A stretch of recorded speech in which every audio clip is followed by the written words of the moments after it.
18 people were killed and 13 others injured in 2 separate shootings. Our Michelle Fisher is here live with the very latest. Michelle? Ellen, police are surrounding that home, shouting commands through a megaphone outside the house owned by suspect Robert Card's relative near the town of Bowden. They are calling on Card and anyone inside of that home to come out into the driveway, hands in the air. This, as much of the surrounding community has now spent 24 hours during this manhunt, locked inside their homes, sheltered in place. Investigators surrounding a home in Maine amid the search for armed and dangerous suspect Robert Card. We're doing it in this manner for our safety. Tonight, we're hearing the first stories of survival. When I turned around, we all turned around and realized what was happening. We dropped to the ground. And that's when I think I was shot in the arm. Others, like this father who lost his son, sharing their heartache. I've listened to people try to explain when something happens in these shootouts and stuff.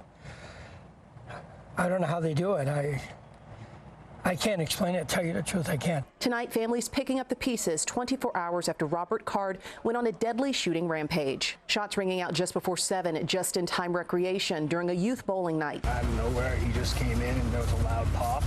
Thought it was a balloon. I had my back turned to the door. 12 minutes later, 4 miles away, Card opening fire at another restaurant, bar, and grill.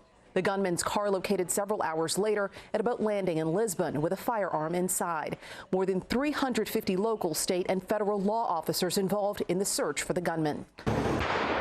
The sound of flashbangs heard in one neighborhood, the Maine Department of Public Safety saying the home is part of their investigation. Card, an Army reservist, reportedly spending 2 weeks in July in a mental health facility after he reported hearing voices and threatened to shoot up a National Guard facility in Maine. If in fact the suspect was hospitalized for 2 weeks for mental illness, that should have triggered the yellow flag law, and he should have been separated from his weapons.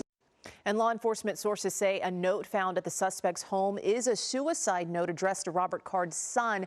The note reportedly does not provide any information on a motive for this mass shooting, but rather contains what sources describe as rantings, as well as some basic information like bank account details.